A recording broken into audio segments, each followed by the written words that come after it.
দেশভেদে নানা সময় নানা উৎসব হয়ে থাকে, তবে আয়ারল্যান্ডে এবার হয়ে গেল এক ব্যতিক্রমী উৎসব। হলো সবচেয়ে বড় অগ্নি উৎসব। 12 জুলাই বয়েনের যুদ্ধের স্মরণে রেকর্ড ব্রেকিং আগুন জ্বালানো হয়েছিল। বনফায়ারের উচ্চতা ছিল প্রায় 202 ফুট। লার্নের উত্তর আইরিশ শহরের মধ্যে ক্রেগ হিলে এই বনফায়ারটি তৈরি করেছেন স্থানীয়রা। এই বনফায়ারটি করার মূল কারণ ছিল সর্বোচ্চ বনফায়ারের বর্তমান বিশ্ব রেকর্ড ভাঙার। এর আগে অস্ট্রিয়ার 2019 সালে 16 মার্চ 198 ফুটের বনফায়ার তৈরি করা হয়েছিল। সেই রেকর্ডটি এবার ভেঙেছে আয়ারল্যান্ড।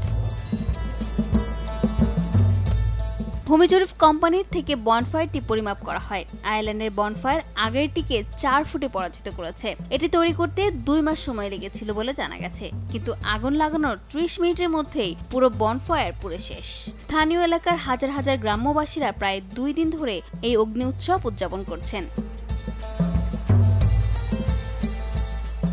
বিভিন্ন দেশে এরকম আগুনের উৎসব হয়ে থাকে। উৎসব হলেও অনেক সময় এই উৎসব জীবনের জন্য ঝুঁকিপূর্ণ। এজন্য অনেক দেশে এই উৎসব নিষিদ্ধও রয়েছে। এর আগে অগ্নি উৎসবের কারণে মানুষের মৃত্যুও হয়েছে।